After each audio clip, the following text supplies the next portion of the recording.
Assalamualaikum warahmatullahi wabarakatuh. Selamat pagi, salam sejahtera buat kita semua.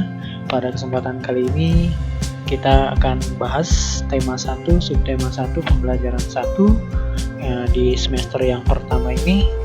Sebelum masuk ke materi, Bapak sampaikan dulu di pelajaran IPA kali ini kita akan mempelajari tentang perkembangbiakan pada tumbuhan. Sebelum kita masuk ke materi, Bapak sampaikan ini kompetensi inti untuk KI 3 di aspek pengetahuan, tujuan utama yang harus kita capai. Jadi kalian dituntut untuk memahami pengetahuan faktual, konseptual, prosedural, dan metakognitif pada tingkat dasar. Ini kompetensi intinya. Kemudian kompetensi inti di aspek keterampilan yang harus kalian capai adalah menunjukkan keterampilan berpikir dan bertindak kreatif, produktif, kritis, mandiri, kolaboratif, dan komunikatif. Itu di KI 4 di aspek keterampilan. Kemudian kompetensi dasar yang akan kita capai pada pembelajaran kali ini ada di KI 3.1 membandingkan cara perkembangbiakan tumbuhan dan hewan.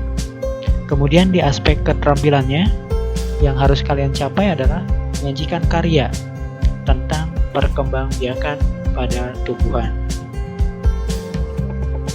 Tujuan pembelajaran kita pada kesempatan kali ini ada 4 tujuan yang harus kita capai. Yang pertama adalah setelah mengamati bunga, siswa mampu mengidentifikasi perkembangbiakan generatif melalui gambar yang dibuatnya dan menyebutkan manfaatnya dengan benar. Kemudian tujuan yang kedua, setelah berdiskusi, siswa mampu melaporkan perkembangbiakan generatif melalui tabel dan manfaatnya dengan benar. Kemudian tujuan yang ketiga adalah setelah mengamati dan mencari informasi, siswa mampu mengidentifikasi cara perkembangbiakan vegetatif pada tumbuhan dan manfaatnya dengan benar. Kemudian yang keempat, setelah berdiskusi, siswa mampu menyampaikan cara perkembangbiakan vegetatif pada tumbuhan dan manfaatnya melalui tabel dengan benar. Itu tujuan pembelajaran yang akan kita capai pada kesempatan kali ini. Baik, kita langsung masuk ke materi pembelajaran kita kali ini. Sebelumnya Bapak punya gambar yang harus kalian amati. Kita perhatikan gambar. Nah, di sini ada gambar. Gambar ini Bapak ambil dari buku tema 1 pembelajaran 1 ya. Di situ ada hewan, kemudian tumbuhan dan manusia. Nah, berdasarkan gambar di samping, pertanyaan apa sih yang muncul dalam benak kalian terkait tumbuhan sebagai sumber kehidupan? Mungkin beberapa dari kalian ada yang bertanya, mungkin pertanyaannya sama persis dengan yang Bapak tanyakan yang ada di sini. Siapa saja yang memperoleh manfaat dari tumbuhan itu? Tentunya yang merasakan manfaat tumbuhan, manusia dan hewan. Karena komponen tumbuhan adalah komponen makhluk hidup ya yang ada di bumi ini ada 3, manusia, hewan, dan tumbuhan. Kemudian mungkin ada pertanyaan yang seperti ini dalam benak. Apa sih manfaat tumbuhan itu bagi manusia? Manfaat tumbuhan manusia itu banyak sebenarnya, tapi yang Bapak rangkum di sini ada 4. Yang pertama adalah sumber makanan bagi manusia. Tanpa tumbuhan, ya, manusia itu mengambil makanan dari tumbuhan sebagai bahan makanan pokoknya. Kemudian yang kedua, penghasil oksigen. Jelas manusia dan hewan memerlukan oksigen untuk bisa hidup, ya, dan bernapas di bumi ini. Kemudian yang ketiga, penjaga suhu bumi. Ya, dengan adanya tumbuhan, suhu yang berada di bumi bisa terjaga dengan baik. Kemudian yang keempat, menyimpan cadangan air tanah. Ya, fungsi dari akar pada pohon di hutan atau di daerah-daerah pegunungan untuk menyimpan cadangan air tanah. Kemudian mungkin ada pertanyaan yang seperti ini. Tadi manfaat tumbuhan bagi manusia. Sekarang apa sih manfaat tumbuhan bagi hewan? Hampir sama dengan manfaat yang bagi manusia sebagai sumber makanan tentunya bagi hewan. kemudian penghasil oksigen juga untuk berlangsungan hidup hewan. Bahkan beberapa hewan ada yang mau bertempat tinggal di pohon ya, di tumbuhan. Jadi tumbuhan itu sebagai tempat tinggal hewan juga. Itu manfaat tumbuhan bagi hewan. Nah, ini ada pertanyaan yang lain. Jelaskan apa yang akan terjadi jika tidak ada tumbuhan di bumi ini. Kalau di bumi ini tumbuhan tidak ada, apa yang akan terjadi? Jelas ya, kalau tidak ada tumbuhan di bumi ini, tidak akan ada kehidupan. Karena tumbuhan merupakan komponen terpenting dalam kehidupan di bumi ini. Tumbuhan adalah sumber makanan dan penghasil oksigen untuk berlangsungan hidup manusia dan hewan. Tanpa tumbuhan, mustahil tidak akan ada kehidupan di bumi ini. Jadi tumbuhan itu komponen terpenting dalam makhluk hidup. Ya, kesimpulannya tumbuhan merupakan sumber kehidupan bagi semua makhluk hidup. Ya. Tanpa tumbuhan kita tidak akan bisa menjalankan kehidupan atau keberlangsungan hidup di bumi ini.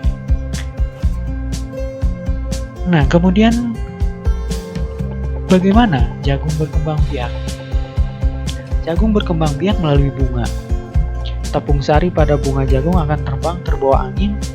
Ketika angin bertiup, tepung sari yang terbawa angin sebagian akan jatuh di kepala putik yang terletak di bagian bawah bunga pada pohon jagung yang lain. Perkembangbiakan pada tumbuhan dibagi menjadi dua. Ada yang secara generatif dan ada yang secara vegetatif. Perkembangbiakan secara generatif itu adalah perkembangbiakan melalui proses perkawinan. Sedangkan perkembangbiakan secara vegetatif, perkembangbiakan tanpa melalui proses perkawinan. Perkembangbiakan secara generatif atau secara kawin terjadi melalui proses penyerbukan dan pembuahan. Kita lihat itu bagian-bagian bunganya. Terus apa itu proses penyerbukan dan apa itu pembuahan akan kita bahas selanjutnya. Perkembangbiakan generatif pada tumbuhan diawali dengan penyerbukan. Nah, penyerbukan adalah melekatnya atau jatuhnya serbuk sari ke kepala putik. Kita perhatikan di situ ada serbuk sari atau yang disebut dengan kepala sari, ya. Kemudian di tengah-tengah ada kepala putik. Jika kepala sari atau serbuk sari jatuh ke kepala putik, itu yang disebut dengan penyerbukan. Setelah terjadi penyerbukan, pada serbuk sari tumbuh buluh serbuk sari yang menuju ke ruang bakal biji. Kemudian serbuk sari akan masuk ke ruang bakal biji melalui buluh serbuk sari. Nah, setelah penyerbukan, si kepala sari itu menempel ke kepala putik. Nah, si buluhnya itu akan masuk ke dalam ruang bakal biji yang berada di bawah kepala putik. Di dalam ruang bakal biji akan terjadi pembuahan. Nah, apa itu pembuahan? Pembuahan adalah peleburan serbuk sari atau sel kelamin jantan atau spermatozoid dengan kepala putik atau sel kelamin betina pada tumbuhan atau nama lainnya adalah sel telur. Nah, pembuahan ini terjadi di dalam ruang bakal biji. Kalau tadi penyerbukan, prosesnya hanya menempel, hanya jatuhnya serbuk sari ke kepala putik. Nah, si bulu sari ini akan masuk ke dalam ruang bakal biji, maka terjadi pembuahan. Nah, pembuahan itu adalah proses peleburan antara serbuk sari dan kepala putik. Serbuk sari itu sel kelamin jantan pada tumbuhan, sedangkan kepala putik adalah sel kelamin betina pada tumbuhan. Di mana ruang bakal biji? Nah, di bawah kepala putik, di paling bawah. Hasil dari pembuahan itu adalah zigot.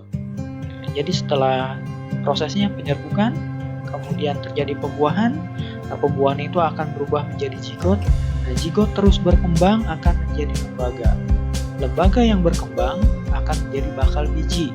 Nah, bakal biji ini berkembang menjadi biji dan akan menjadi buah yang nantinya akan kita konsumsi tentunya. Nah, bijinya itu yang kemudian akan menjadi tumbuhan atau individu baru. Lembaga yang berada di dalam biji merupakan calon tumbuhan baru. Jadi kan kalau kita makan buah ada bijinya. Di dalam biji itu ada lembaga. Nah, lembaga itu yang akan menjadi calon tumbuhan baru. Contohnya, tumbuhan yang berkembang biak dengan cara generatif. Semua tumbuhan yang memiliki bunga itu pasti berkembang biak secara generatif, ya. Walaupun tidak semuanya yang memiliki bunga berkembang biak dengan generatif. Ada beberapa ya contoh tumbuhan yang memiliki bunga tapi tidak memiliki alat perkembangbiakan yang lengkap. Hanya ada sel jantannya atau hanya ada sel betinanya saja. Contohnya yang berkembang biak dengan cara generatif. Ya, ini hanya 3 saja contohnya, sebenarnya banyak di luar sana. Kalian bisa mencari sendiri ya, tumbuhan-tumbuhan apa saja yang berkembang biak dengan generatif. Intinya tumbuhan yang bisa ditanam dengan biji itu adalah tumbuhan yang bisa berkembang biak secara generatif. Contoh yang di sini yang Bapak tulis adalah mangga, durian, dan jambu. Cara penyerbukan. Nah, tadi penyerbukan itu apa? Melekatnya serbuk sari ke kepala putik. Itu penyerbukan. Ya. Penyerbukan di sini ada 4 cara. Ya, ada 4 cara. Penyerbukan sendiri atau autogamy merupakan jenis penyerbukan pada bunga yang serbuk sarinya dari bunga itu sendiri. Jadi dalam satu bunga ada serbuk sari, ada kepala putik, menempel dalam satu bunga itu. Sedangkan penyerbukan tetangga atau geitonogamy, jenis penyerbukan yang serbuk sarinya berasal dari bunga lain tapi masih satu tumbuhan. Misalkan pohon mangga, di ranting satu ada bunga, di ranting yang lainnya ada bunga. Nah, serbuk sari bunga satu menempel ke kepala putik di bunga yang lain. Itu disebut dengan penyerbukan tetangga. Kemudian ada penyerbukan silang atau alogamy. Jenis penyerbukan ini serbuk sarinya berasal dari bunga lain, tumbuhannya juga lain. Kalau tadi penyerbukan tetangga itu dalam satu tumbuhan. Tapi kalau ini bunganya lain, tumbuhannya lain. Bisa, tapi masih dalam jenis yang sama, mangga dengan mangga. Nggak bisa mangga dengan rambutan, ya. Misalkan pohon mangga 2 berembet gitu ya, berdekatan. Nah, ya, pohon mangga ini punya bunga, yang satu punya bunga. Dari pohon yang satu serbuk sarinya mungkin terbang terbawa angin, ya, kemudian menempel ke kepala putik di tumbuhan yang lainnya. Itu penyerbukan silang. Kemudian yang terakhir adalah penyerbukan bastard atau hibridogamy. Merupakan jenis penyerbukan yang serbuk sarinya berasal dari bunga lain pada tumbuhan yang lain tetapi berbeda jenis atau setidaknya mempunyai satu sifat yang berbeda. Contohnya misalkan mangga kan banyak jenis ya, ada mangga harum manis, kemudian dengan mangga golek misalkan, ya, berdekatan harum manis dengan mangga golek. Ketika si serbuk sari mangga harum manis jatuh ke kepala putik si mangga golek, ya, maka akan terjadi perkawinan silang, kemudian akan menghasilkan individu dengan sifat yang berbeda, ya. Makanya banyak ilmuwan ataupun praktisi dari pertanian yang mengawinkan beberapa jenis tumbuhan yang sejenis tapi beda sifat untuk menghasilkan individu baru. Itu cara-cara penyerbukan dalam perkembangbiakan generatif, proses menempelnya serbuk sari ke kepala putik. Contohnya di sini. Contoh penyerbukan sendiri atau autogamy. Ya, di sini Bapak contohkan hanya satu ya, bunga jambu. Kalian bisa cari di referensi yang lainnya. Mungkin banyak ya. Semua jenis bunga bisa melakukan penyerbukan sendiri. Kemudian yang kedua, jagung. Jagung penyerbukannya adalah penyerbukan tetangga. Jadi bunga jagung yang satu akan membuahi atau serbuk sarinya menempel ke tanaman jagung yang lain, atau mungkin juga ke dalam satu tanaman ke bunga yang lainnya.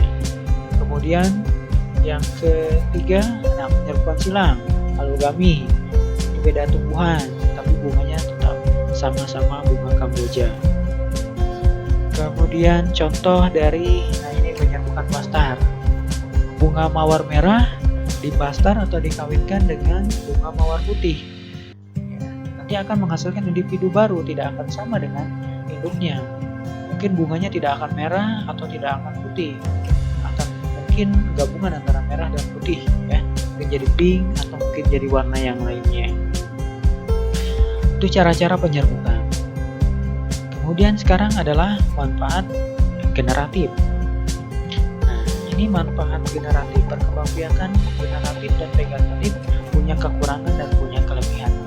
Ini manfaat dari generatif. Yang pertama adalah memiliki sistem perakaran yang kuat. Ya.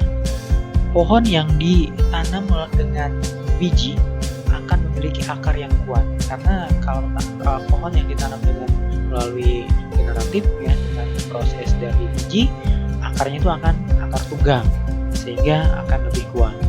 Kemudian yang kedua adalah menghasilkan buah tanpa biji, tentunya dengan proses penyilangan, ya, proses perkawinan, ya, antara bunga satu dengan bunga yang lainnya. Pasti contohnya banyak, ya, sekarang melon tanpa biji, kemudian semangka tanpa biji, jambu biji juga tanpa biji, dan lain sebagainya. Menghasilkan variasi-variasi baru, ya, tadi dari proses bastar, ya, akan menghasilkan variasi-variasi baru. Kemudian dari jenis ini yang ditanam dengan melalui generatif, proses dari biji, ya, pasti tanamannya akan mudah beradaptasi dengan lingkungannya. Itu manfaat dari perkembangbiakan secara generatif. Sekarang bagaimana yang vegetatif? Kalau tadi generatif secara kawin, sekarang vegetatif secara tidak kawin, tanpa melalui proses bergabungnya serbuk sari dengan kepala putih. Perkembangbiakan secara vegetatif adalah perkembangbiakan suatu makhluk hidup tanpa melalui proses perkawinan, ya. Jadi tidak ada proses melekatnya serbuk sari dengan kepala putih. Vegetatif dibagi menjadi dua. Ada vegetatif alami dan vegetatif buatan. Yang sekarang akan kita bahas adalah vegetatif alami. Vegetatif alami itu dibagi menjadi 8. Ya, maaf, itu salah tulis, ya, harusnya 8. Ada 8 cara perkembangbiakan vegetatif alami. Yang pertama adalah tunas, yang kedua tunas adventif, kemudian ada geragih dan stolon, kemudian ada spora, umbi lapis, umbi akar, umbi batang, rizoma atau akar tinggal. Apa itu? Kita bahas satu-satu. Yang pertama adalah tunas. Tunas adalah perkembangbiakan individu baru yang tumbuh dari tumbuhan induknya. Tumbuhan baru yang dihasilkan melalui tunas biasanya tumbuh di samping induknya. Ya. Contoh hewan atau contoh tumbuhan yang berkembang biak dengan tunas adalah yang pertama pisang. Ya, pisang, ya, di samping induknya pasti ada tunas. Nah, itu yang akan menjadi individu baru. Selain pisang ada bambu. Nah, bambu ini berkembang biak juga dengan tunas.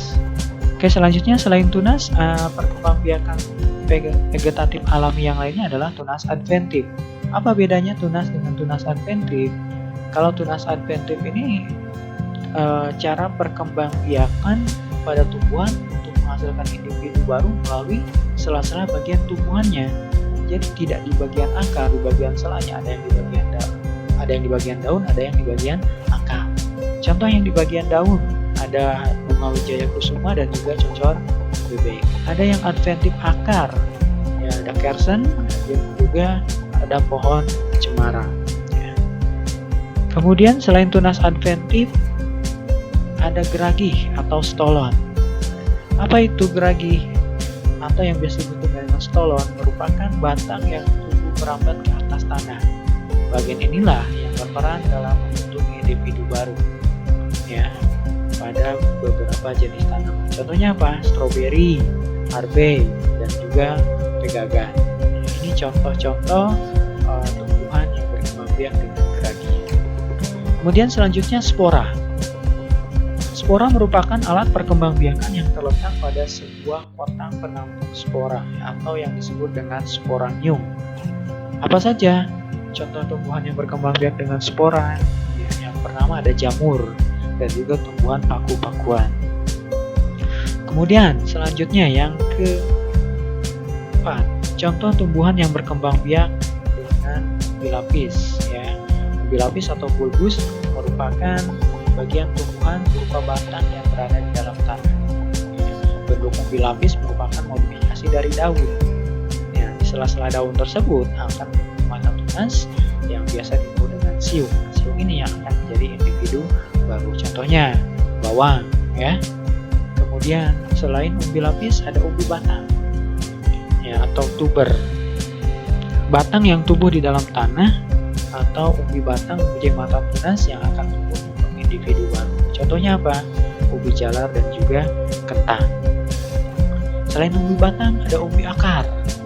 Nah, perkembangbiakan jenis tanaman ini melalui tunas yang tumbuh di bekas batangnya. Ya. Jadi di bekas batangnya itu kalau kita tanam akan tumbuh tunas. Nah, tunas itu yang akan menjadi individu baru. Apa contoh tumbuhannya? Wortel, ketela pohon, dan juga bunga dahlia.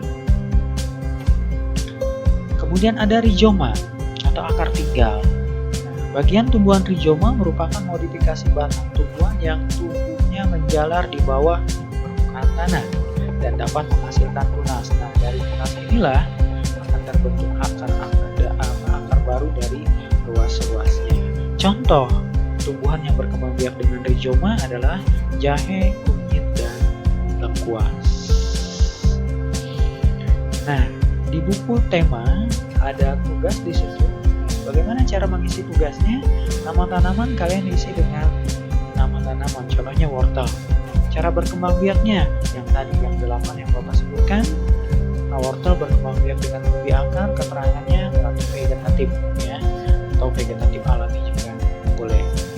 Nah, selanjutnya apa manfaat dari perkembangbiakan secara vegetatif ini? Kalau tadi kita jelaskan manfaat secara generatif, nah sekarang apa manfaatnya yang secara vegetatif? Yang pertama adalah tanaman lebih cepat berbuah.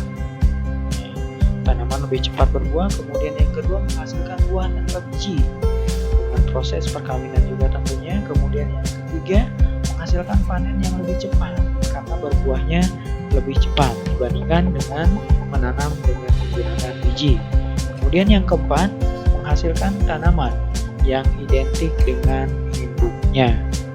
Itu manfaat dari vegetatif alami. Itu yang materi yang Bapak jelaskan kali ini. Setelah ini kalian akan mengerjakan tugas. Tugasnya diserahkan kepada guru kelas masing-masing. Terima kasih. Assalamualaikum warahmatullahi wabarakatuh.